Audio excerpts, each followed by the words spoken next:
आज हम class 9 physics में चैप्टर 1 का लेक्चर नंबर 5 देखेंगे। मोशन चैप्टर से ये लेक्चर नंबर 5 है। इसमें हम लोग अध्ययन करेंगे गति के समीकरण का। गति का समीकरण क्या होता है हम इससे देखेंगे। दो तरह से हम लोग अध्ययन करेंगे। एक तब जब पिंड सरल रेखा में गति करता है और एक तब जब पिंड गुरुत्व के अंतर्गत ऊपर नीचे गति करता है। ऊपर नीचे का मतलब आप समझते हैं, जैसे हम किसी पिंड को नीचे से ऊपर फेंके या किसी पिंड को ऊपर से नीचे फेंके, तो ऊपर नीचे की दो तरह की गतियां होती हैं। गुरुत्व के अंतर्गत मतलब पृथ्वी के अंतर्गत या पृथ्वी के आकर्षण बल के अंतर्गत जब कोई पिंड गति करता है तो हम उसे गुरुत्व के अंतर्गत गति मानते हैं। और यह गति जो होती है वो दो तरह की होती है। एक तो तब जब पिंड ऊपर से नीचे की ओर गिराया जाए और एक तब जब पिंड नीचे से ऊपर की ओर फेंका जाए और एक तब जब पिंड को ऊपर से नीचे की ओर गिराया जाए। तो दो तरह की गतियों का हम लोग अध्ययन करेंगे गुरुत्व के अंतर्गत। और सरल रेखा में जब पिंड गति करेगा तो उसमें भी हम दो तरह की गति का अध्ययन करेंगे। एक तब जब पिंड बढ़ते हुए वेग से गति करेगा अर्थात धनात्मक त्वरण के अंतर्गत गति करेगा, और एक तब जब पिंड घटते हुए गति के अंतर्गत घटते हुए वेग के अंतर्गत गति करेगा अर्थात ऋणात्मक त्वरण के अंतर्गत गति करेगा। हम जानते हैं कि एक्सेलरेटर लेने से पिंड का स्पीड बढ़ता है और ब्रेक लगाने से पिंड का वेग घटता है। तो जब ब्रेक लगाते हैं तो उस त्वरण को हम ऋणात्मक त्वरण कहते हैं, जिसे मंदन भी कहते हैं। तो इन दो तरह की गतियों का हम लोग को अध्ययन करना है। इसका हमें निगमन नहीं करना है, केवल जानना है कि गति के जो समीकरण हैं उनकी क्या रूपरेखा होती है। तो आइए देखते हैं। यहाँ देखिए गति का समीकरण यहाँ पर लिखा गया है, समीकरण यहाँ पर है और उसका हम जो फार्मूला होता है उसको यहाँ दर्शाया गया है। हमें बस इतना जानना है कि इसमें आई हुई राशियां क्या रिप्रेजेंट कर रही हैं। तो ध्यान से देखिए, यहाँ पर देखिए जो u है वो पिंड का प्रारंभिक वेग है, पिंड का प्रारंभिक वेग है, प्रारंभिक वेग। और जो v है वो अंतिम वेग है। वो कौन सा वेग है? अंतिम वेग। इसमें जो a है आपको दिख रहा है वो त्वरण है, त्वरण है, और जो s है वो दूरी है। इसे याद रखेंगे। इस गति के लिए भी सब कुछ सेम है, बस ध्यान देंगे हम v u और t सब में है। तो v u और t हमारा सब में है, कोई दिक्कत नहीं। अब इसमें बदल क्या रहा है यही हम लोग को देखना है। ये देखेंगे कि ऊर्ध्वाधर जब नीचे की ओर पिंड गति करता है तब ये फार्मूला होता है। अब इसमें चेंजिंग क्या है सिर्फ यही समझना है। देखो b बराबर u प्लस at सरल रेखा में गति के लिए है और v बराबर u प्लस gt ऊर्ध्वाधर नीचे की ओर गति के लिए है। तो चेंजिंग किस चीज की आई है? a की और g की। तो जो a है उसे हम त्वरण कहते हैं, उसे हम रेखीय त्वरण भी कह सकते हैं, और जो g है उसे हम त्वरण कहते हैं, उसे गुरुत्वीय त्वरण भी कह सकते हैं। तो देखिए यहाँ पर a बराबर जो g रख लेते हैं उसको हम क्या कहते हैं? गुरुत्वीय त्वरण। ये हमारा हो जाएगा गुरुत्वीय त्वरण। और s बराबर जो है h है, जिसे हम क्या कहेंगे? ऊंचाई।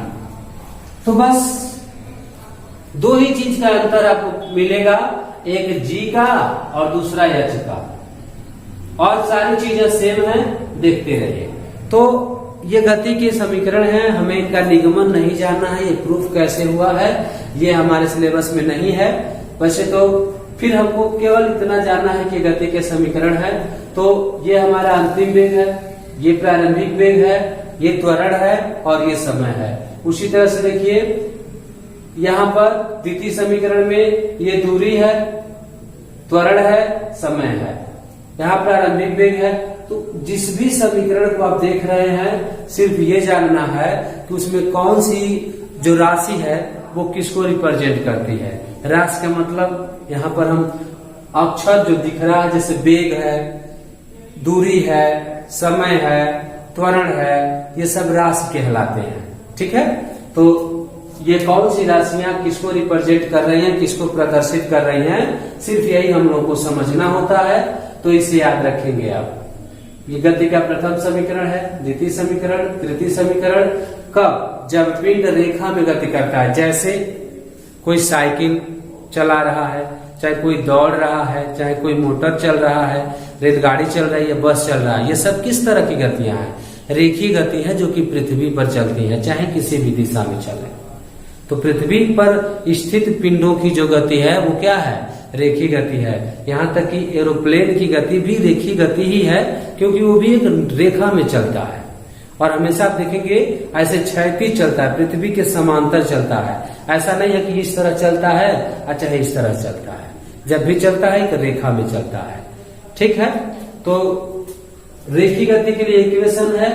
और ऊर्ध्वाधर गति के लिए क्या है आपको पता है? जैसे हमने किसी पिंड को छत से नीचे गिराया तो पिंड क्या होगा? उस समय आप एकदम मुक्त रूप से उसको छोड़ दें, ऐसे पकड़े हैं और फ्री ऐसे छोड़ देते हैं धीरे से, तो आपने उसे धक्का नहीं दिया, फिर भी वो नीचे गिर जाता है। तो उसको कौन खींचता है? पृथ्वी खींच लेती है। तो किसके अंतर्गत गति करता है वो? गुरुत्वीय त्वरण के अंतर्गत गति करता है। हमको पता भी है कि पृथ्वी के अंदर जो शक्ति है, जो गुरुत्व बल है, उसे हम फ्री अगर मुक्त रूप से किसी पिंड को छोड़ दें तो भी वो पिंड क्या होगा? नीचे आ जाएगा।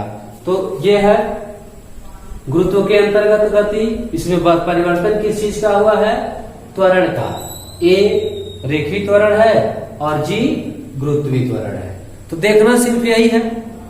देखिए, ये दूरी का फार्मूला है, ये ऊंचाई का फार्मूला हो जाएगा। ये इसमें एच क्या है? ये हमारा ऊंचाई है। जैसे हम कितनी ऊंचाई से किसी पिंड को छोड़े हैं, कितनी ऊंचाई से किसी पिंड को छोड़े हैं, तो उसका प्रारंभिक वेग, गुरुत्वीय त्वरण और ये हमारा समय। उसी तरह से ये हमारा थर्ड इक्वेशन होता है गति का। तो उसमें भी क्या बदला है? देखिए, ए और एस के जगह पर जी और एच हो गया है। तो वो भी एक प्रकार की गति है। अब जिसके अंतर्गत है उसकी राशि इसमें शामिल होती है। तो गुरुत्व के अंतर्गत है तो गुरुत्वीय त्वरण और ऊंचाई शामिल हो जाते हैं। अब हम इसी गति के समीकरण को एक और तरीके से जानेंगे। इसमें क्या है? ये जो दोनों इक्वेशन हमको दिख रहा है, इसमें त्वरण बढ़ रहा है, अर्थात इसमें वेग जो है बढ़ रहा है। अब हम देखेंगे जब वेग घटे तो इसमें ऋणात्मक त्वरण का केस अगर हम शामिल करें तो हमारा रिजल्ट जो है थोड़ा सा बदलेगा। देखिए, त्वरण के जगह पर हम मंदन शब्द का इस्तेमाल करेंगे और नीचे की ओर गति के लिए को हम ऊपर की ओर गति कर देंगे, तो ये चीजें बदल जाएंगी। देखिए, इसको हम बदलेंगे थोड़ा सा, ज्यादा बदलाव नहीं होगा। देखिए, यहां पर सब कुछ वही रहेगा। मंदन के लिए लिख देंगे, मंदन के लिए, और ऊर्ध्वाधर ऊपर की ओर, ऊर्ध्वाधर ऊपर की ओर गति के लिए। तो जब कोई पिंड ऊर्ध्वाधर ऊपर की ओर गति करता है तो उसमें क्या चेंजिंग आएगा? मंदन में जो त्वरण होता है वो ऋणात्मक हो जाता है। तो यहाँ पर देखिए, जो प्लस था वहीं पे क्या हो जाएगा? माइनस हो जाएगा, और जो प्लस था वहीं पे क्या हो जाएगा? माइनस। इसमें भी जहां प्लस है वो माइनस, जहां प्लस है वो माइनस, माइनस, माइनस। तो ऋणात्मक त्वरण अर्थात जब ब्रेक लगाते हैं तो जो ए की वैल्यू है वो माइनस ए हो जाती है। तो पूरा इक्वेशन क्या है? माइनस हो जाता है। इसमें भी है, द्वितीय समीकरण में भी जब हम मंदन लगाएंगे, यानी पिंड अगर ब्रेक के अंतर्गत गति कर रहा है तो उस केस में क्या होगा? त्वरण निगेटिव हो जाएगा, ऋणात्मक हो जाएगा। तो हम यहाँ पर माइनस लगा देंगे और यहाँ भी त्वरण के माइनस होने से माइनस। तो परिवर्तन किस चीज का हुआ है? परिवर्तन केवल इस चीज का हुआ है कि जब पिंड मंदन के अंतर्गत गति करता है तो जो गति के समीकरण है उसमें प्लस की जगह पर माइनस हो जाता है और कोई परिवर्तन नहीं है। और गुरुत्व के अंतर्गत अगर कोई पिंड ऊर्ध्वाधर ऊपर की ओर गति कर रहा है तो इस केस में क्या होगा? जो जी का मान है, जो गुरुत्वीय त्वरण जी का मान है, उसमें प्लस की जगह पर क्या करेंगे, माइनस रख देंगे। इतना परिवर्तन होगा और कोई परिवर्तन नहीं होगा। तो ये गति के समीकरण है, इसे ध्यान से देखेंगे। अब कुछ कंडीशंस इसके अंतर्गत आएंगे जिसको हम देख लें। यहां समझ सकते हैं हम, देखिए यहां पर हम समझ सकते हैं, ध्यान से देखेंगे। ऐसे देखिए,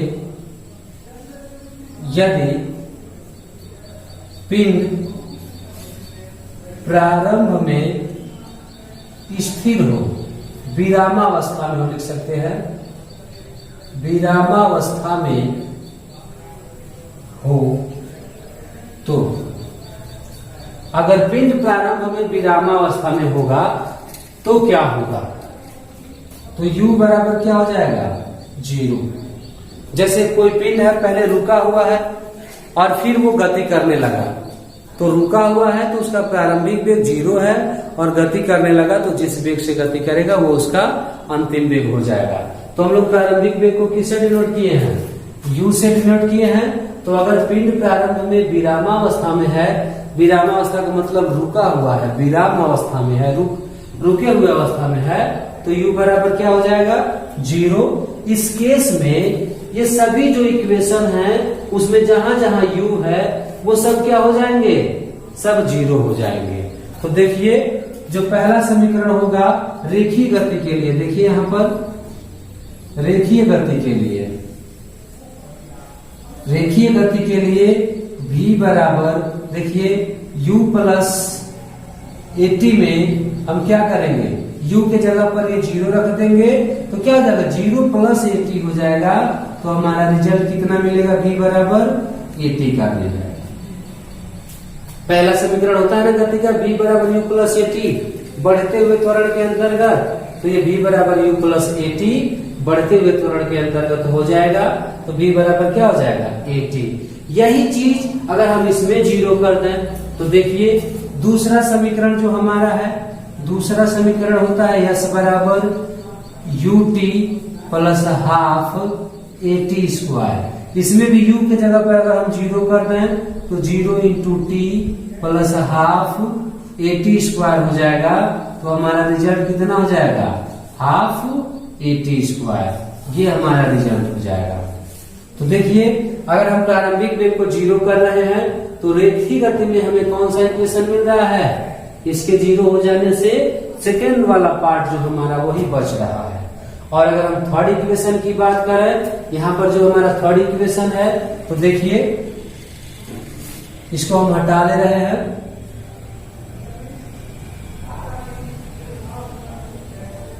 यही समझा देते हैं हम आपको। थर्ड जो हमारा इक्वेशन है वो v स्क्वायर बराबर u स्क्वायर प्लस 2as है। तो u के जगह पर अगर हम 0 कर देंगे तो 0 का स्क्वायर भी क्या होगा, 0 ही होगा। तो हमें क्या मिलेगा, v स्क्वायर बराबर 2as मिल जाएगा। ये तो ये हमारे पास रिजल्ट मिल रहा है।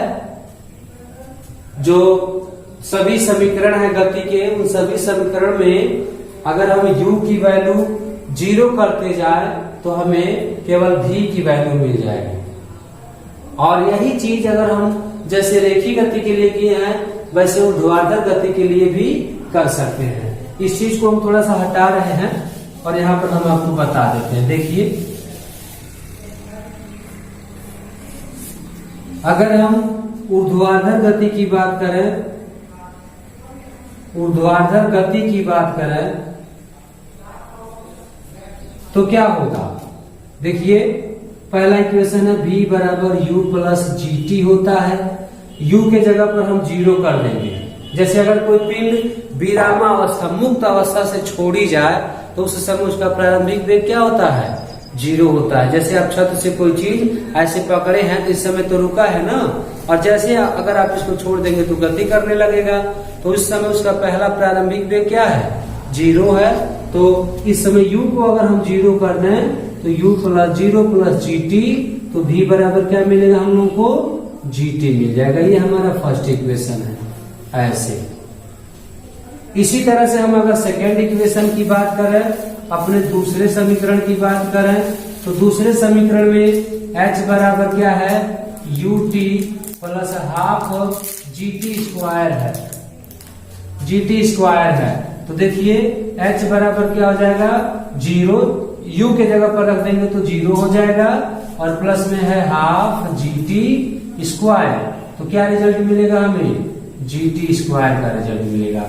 आप समझ सकते हैं इस बात को कि अब हम u के जगह पर 0 रख देंगे तो शेष चीज ही हमें मिलेगी। तो जब भी कोई पिंड प्रारंभिक अवस्था से फेंकी जाती है, प्रारंभ में अगर वो विरामावस्था में हो तो वहां पर u को हम क्या करेंगे, 0 कर देंगे। अब यही चीज ये ऊर्ध्वाधर गति के लिए है, ऊर्ध्वाधर गति में नीचे की ओर गति के लिए है और अभी ऊपर की ओर गति के लिए स्थिति बदलेगी। तो उसको भी हम देख लेते हैं।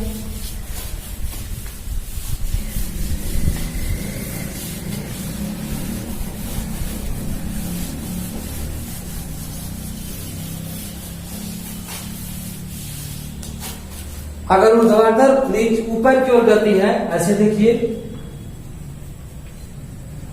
ऊर्ध्वाधर ऊपर की ओर गति के लिए, अगर ऊर्ध्वाधर ऊपर की ओर कोई पिंड गति करता है तो उसमें वो महत्तम ऊंचाई पर पहुंचेगा तो उसका वेग क्या हो जाएगा, 0। यहां देखिए जब पिंड महत्तम ऊंचाई पर हो, महत्तम ऊंचाई पर हो, जैसे हम किसी पिंड को अगर ऊपर की ओर फेंकते हैं तो एक ऐसा केस आता है कि जब वो अपने महत्तम ऊंचाई पर जाता है तो वहां रुक जाता है और रुकने के बाद से पुनः नीचे आना शुरू कर देता है। तो किसी भी पिंड को अगर हम महत्तम ऊंचाई पर फेंक रहे हैं तो वहां पर उसका वेग क्या हो जाएगा, 0 हो जाएगा। अंतिम ऊंचाई पर उसका वेग क्या हो जाएगा, 0 हो जाएगा। इस केस में हम देखें अगर अंतिम वेग 0 है तो देखिए उसमें v बराबर 0 कर देंगे। तो जब v बराबर 0 करेंगे तो हमारे पास जो समीकरण है, देखिए v बराबर समीकरण है u माइनस gt का। नीचे से ऊपर की ओर गति के लिए, नीचे से ऊपर की ओर गति के लिए u माइनस gt होता है। अब इसमें हम अंतिम वेग को अगर 0 करेंगे, अगर हो तो क्या होता है, v बराबर 0 होता है, क्योंकि कोई भी पिंड बिना रुके वापस नहीं लौटता है। हम ही अगर चल रहे हो तो जब तक रुकेंगे नहीं तब तक फिर से रिटर्न नहीं हो सकते। वही कहानी इसकी भी है। अगर कोई भी पिंड नीचे से ऊपर की ओर फेंका जा रहा है तो महत्तम ऊंचाई पर जब वो पहुंचता है तो उसका अंतिम वेग 0 हो जाता है। तो यहाँ पर v बराबर u माइनस gt में इसको 0 कर देंगे तो u माइनस हो जाएगा gt। अब ये इधर आ जाए तो क्या हो जाएगा, माइनस u बराबर माइनस gt, माइनस से माइनस कैंसिल हो जाएगा तो u बराबर क्या होगा, gt हो जाएगा। तो ये फार्मूला है, ये प्रारंभिक वेग हो जाएगा और ये gt। तो चीज तो वही मिलकर प्राप्त हो रहा है हम लोगों को, बस अंतिम वेग 0 है। तो प्रारंभिक वेग के केस में अगर दूसरे इक्वेशन की बात की जाए, h बराबर ut और प्लस यहाँ पर माइनस हो जाएगा half gt square, half gt square. तो यहाँ पर अंतिम वेग नहीं है, तो अंतिम वेग नहीं है तो इसके लिए हमें कोई जरूरत नहीं है। ये प्रारंभिक वेग है, इसकी अगर हमें प्रारंभिक वेग पता रहेगा तो हम आसानी से पिंड कितनी ऊंचाई तक जाएगा इसका ज्ञान कर सकते हैं। और थर्ड इक्वेशन हमारे पास है v square equal to u square minus 2gh होता है। इसमें अंतिम वेग को क्या करेंगे, हम 0 कर देंगे। v बराबर क्या है, 0 रख देंगे तो ये हो जाएगा u स्क्वायर माइनस 2gh।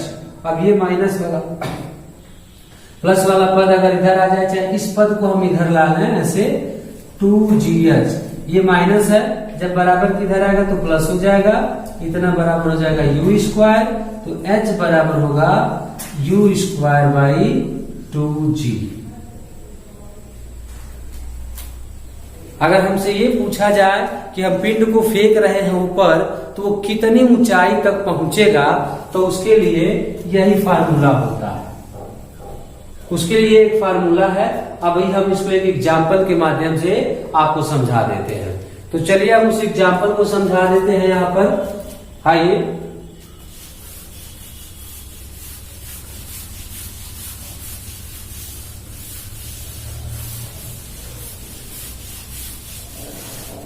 देखिए यहाँ पर कुछ चीजें हमको जानना है। एक क्वेश्चन के माध्यम से हम इस चीज को समझा रहे हैं।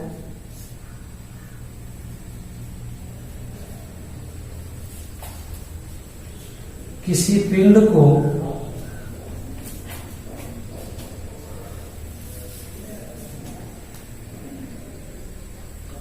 बीस मीटर प्रति सेकंड की चाल से फेंका जाए ऊपर की ओर फेंका जाए तो उसके द्वारा प्राप्त महत्तम ऊंचाई क्या होगी? महत्तम ऊंचाई क्या होगी यदि g बराबर 10 मीटर प्रति सेकंड। देखिए, प्रति सेकंड स्क्वायर। प्रश्न है, यदि किसी पिंड को 20 मीटर प्रति सेकंड की चाल से या वेग से ऊपर की ओर फेंका जाए तो उसके द्वारा प्राप्त महत्तम ऊंचाई क्या होगी? आपको ऐसे समझना, किसी पिंड को हम नीचे से ऊपर की ओर फेंक रहे हैं, वो अधिकतम कितना ऊपर जाएगा, अगर इसको हमें बताना हो तो हम कैसे जानेंगे? तो देखिए, जब भी कोई पिंड महत्तम ऊंचाई पर होता है तो उसका अंतिम वेग जो होता है वो शून्य होता है। अंतिम वेग शून्य है और प्रारंभिक वेग, शुरू में जिस वेग से हम फेंक रहे हैं उसी को हम प्रारंभिक वेग कहेंगे। और स्मॉल g जिसको हम गुरुत्वीय त्वरण कहते हैं, उसका मान 10 मीटर पर सेकंड स्क्वायर दे दिया है। स्मॉल g का मान 10 मीटर पर सेकंड स्क्वायर या 9.8 मीटर प्रति सेकंड स्क्वायर होता है। इसे आप जानेंगे। तो यहाँ पर इसको अगर हम हल करते हैं, अगर हम इसको सॉल्व करें तो क्या कहते हैं? देखिए, प्रारंभिक वेग, यहां पर पिंड का प्रारंभिक वेग दिया हुआ है u, कितना है? 20 मीटर प्रति सेकंड,